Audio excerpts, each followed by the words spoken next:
लखनऊ अग्निकांड में 15 में से 13 शवों को परिजनों को सौंप दिया गया है। ये इस वक्त का अपडेट है। पोस्टमार्टम के बाद परिजनों को शव सौंपे गए हैं। 2 शव भी कुछ देर बाद परिजनों को दिए जाएंगे। एजीएमयू में 8 घायल भर्ती हुए थे, 6 डिस्चार्ज कर दिए गए हैं। अभी भी 2 घायल अस्पताल में भर्ती हैं, जिनका इलाज जारी है। 6 घायलों को डिस्चार्ज किया गया है। और लखनऊ अग्निकांड में 15 लोगों की मौत हुई है। और अग्निकांड में आपको बता दें कि इन 15 लोगों में 10 पुरुष और 5 महिलाएं हैं। दम घुटने से कई लोगों की मौत हो गई। मृतकों में ज्यादातर छात्र हैं और उन्होंने जान गंवाई है इस अग्निकांड।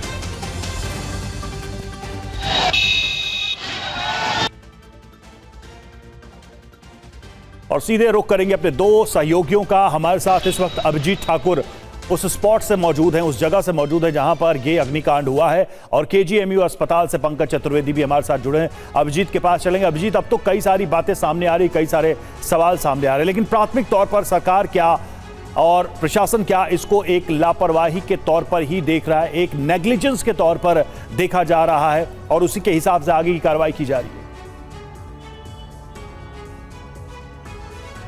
देखिए, लापरवाही तो निश्चित तौर पर है और इसलिए 4 अधिकारियों पर कार्रवाई भी हुई है, जिसमें कि 2 बिजली विभाग, 1 अग्निशमन विभाग और जो तीसरे है वो चौथे जो है वो एलडीए के विभाग के अधिकारी पर जो है सस्पेंशन की जो एक्शन है, सस्पेंशन का एक्शन सबसे पहले लिया गया है। लेकिन इसमें 16 और लोग हैं जिन पर एक्शन हो सकता है। 4 गिरफ्तारियां भी हो चुकी हैं। लेकिन इस वक्त मैं मौके पर मौजूद हूं और ऊपर से आपको व्यू दिखाते हैं। ठीक बगल वाली बिल्डिंग के छत पर हम मौजूद हैं और ये एक्सक्लूसिव तस्वीरें हम आपको इस वक्त की दिखा रहे हैं, जहां पर दीवार को तोड़कर रेस्क्यू करना पड़ा, क्योंकि कोई भी इवैक्यूएशन पॉइंट जो था वो नहीं था। यहाँ पर आप देखिए कि सामने 2 जगह दीवारों को तोड़ा गया। इसमें लगभग 1 घंटे का समय लगा होगा। ये 5 इंच की दीवार नहीं है, लगभग 12 इंच मोटी दीवार है, कंक्रीट और ईंट से बनी हुई, और इसको तोड़ने में खासी मशक्कत करनी पड़ी। लेकिन जब तक इस रास्ते को बनाया गया तब तक 15 जानें जा चुकी थी। बाथरूम से, हॉल से और सीढ़ियों से भी जो शव निकाले गए वो इधर से ही निकालकर और फिर इस बिल्डिंग के छत से फिर नीचे की ओर लेकर जाया गया। ये है एग्जिट पॉइंट जहां से शवों को बरामद किया गया था और इस बिल्डिंग को तोड़कर ये रास्ते बनाए गए। 2 जगह आप देखेंगे कि ये दीवार को तोड़ा गया है, यहाँ पर रास्ता बनाया गया और इधर से डेड बॉडी को निकाली गई। तीसरी जगह पर भी तोड़ने की तैयारी हो रही थी, लेकिन वो पूरा का पूरा टूट नहीं सका, क्योंकि उसके आगे भी जो है वो लकड़ी का स्ट्रक्चर है जो कि उनको रोक रहा था। तो वो तीसरी जगह पे वो रास्ता नहीं बनाया जा सका। तो ये तस्वीरें हम आपको एरियल व्यू दिखा रहे हैं इस जगह से। तो अभिजीत, जो ये जो वॉल में आप लोग पहुंचे और यहाँ पर जी अभिजीत, जो वॉल में ये होल आप दिखा रहे हैं, ये क्या तभी बनाई गई जब लोग अंदर मौजूद थे? मतलब आपने कहा कि कई डेड बॉडीज निकाली गई, क्या कुछ जीवित लोगों को भी निकाला गया? वो लोग जो फंसे हुए तो उनका भी रेस्क्यू हो पाया इस होल के माध्यम से? क्योंकि आपने जैसा बताया कि काफी लंबा वक्त लग गया। मजबूत दीवार है, 12 इंच की दीवार। एक बार फिर से बताइए। तो मैं आपको जानकारी दे रहा था कि दीवार को 2 जगह पर तोड़ा गया। वहां पर जो है वो पॉइंट बनाया गया, वो रास्ता बनाया गया जहां से बिल्डिंग से लोगों को बाहर निकाला जा सके। लेकिन बड़ी बात इसमें यह है कि तब तक बहुत देर हो चुकी थी। यहां से 15 शव तो निकाले जा सके, लेकिन जीवित किसी व्यक्ति को निकाला नहीं जा सका। यह बड़ी बात है, क्योंकि इस रास्ते को बनाने में हथौड़े से तोड़कर और इसको ये रास्ता बनाना पड़ा चुकी। और जब तक इस रास्ते को बनाया गया, जब तक ये इवैक्यूएशन पॉइंट बनाया गया, तब तक काफी देर हो चुकी थी। जिन लोगों को निकलना था वो पहले निकले, उसके बाद कुछ लोग केबल के जरिए निकले। उस केबल की भी तस्वीर हमने आपको दिखाई, वो वीडियो भी हमने आपको दिखाया जहां से लोग कूदते हुए नजर आ रहे हैं। उसमें कुछ लोग घायल भी हुए, लेकिन जब तक ये रास्ता बन पाया तब तक अंदर से केवल शव निकाले जा सके। और वो तस्वीरें भी हमारे पास मौजूद है जब ये रास्ता बनाया जा रहा था और उसके बाद यहां से बॉडीज को निकाला जा रहा था। उसके बाद बगल वाली बिल्डिंग के सहारे यहां से सीढ़ियों से उसके बाद ये रास्ता दिखाइए, नीचे की तस्वीर दिखाइए सुभाष भट्ट। और ये देखिए, इस जगह से सीढ़ियों से उतारकर और आगे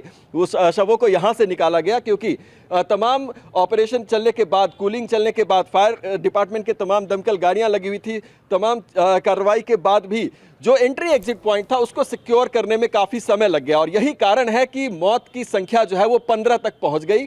और ये एक बड़ी बात है कि इतनी बड़ी बिल्डिंग और ये बड़ी लोकेलिटी है, लेकिन वहां पर कोई भी एग्जिट पॉइंट नहीं थी। ये सामने छत की तस्वीर दिखाई है, यहाँ पर आपको ये सोलर प्लेट लगा हुआ दिखाई देगा। यही यहाँ पर जो स्टेयर पॉइंट होता है वो है, सीढ़ियों का जो घर होता है वो है वहां पर एक दरवाजा था, दरवाजे तक भी लोग पहुंचे, वहां से भी एक शव बरामद किया गया, लेकिन वहां पर जब तक लोग पहुंचे तो देखा कि वहां पर ताला लगा हुआ है। यानी कि अगर वो ताला खुला होता, कम से कम अगर स्टेयर्स से जो टेरिस का जो एग्जिट पॉइंट होता है वो अगर खुला होता तब भी ये जानें बचाई जा सकती थी। लेकिन कहीं ना कहीं ये मौत की गुफा तैयार थी यहाँ पर, जिसने 15 जिंदगियां जो है वो ली आग का इतना भयंकर ये अग्निकांड हुआ उसमें, और उसका कारण यही है। सबसे बड़ी बात लापरवाही तो है ही, लेकिन अवैध रूप से इस बिल्डिंग का निर्माण होने के बावजूद, बाय लॉज जो है उनको ताक पर रखने के बावजूद कोई भी एक एग्जिट पॉइंट इस तरह का नहीं छोड़ा गया था। यानी कि सीधे सीधे सैकड़ों लोग यहां पर आते जाते थे। अगर हम 4 फ्लोर की बात करें तो 100 लोग कम से कम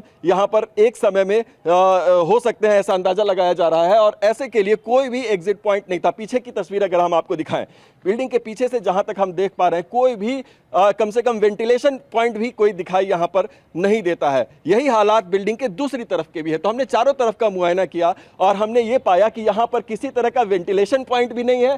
सीढ़ी घर जो है उसके दरवाजे लॉक थे, और उसके अलावा अगर हम बात करें तो जिस फर्स्ट फ्लोर पर सबसे ज्यादा आग का ठीक है अभिजीत, बिल्कुल ये कई सारे सवाल तो हैं ही, और जैसा आपने कहा कि एक मौत की गुफा की तरह ये बन गई, लोगों का दम घुट गया, निकल नहीं पाए, निकलने के जो रास्ते थे वहां पर ताला बंद था, और हालात ये हो गए कि जो तस्वीर हम थोड़ी देर पहले दिखा भी रहे थे टीवी 9 पर आपके पीछे की 12 इंच मोटी दीवार को तोड़कर रास्ता बनाना पड़ा, और लेकिन तब तक काफी देर हो गई, बहुत सारी लाशें इस रास्ते से ही निकालनी पड़ी।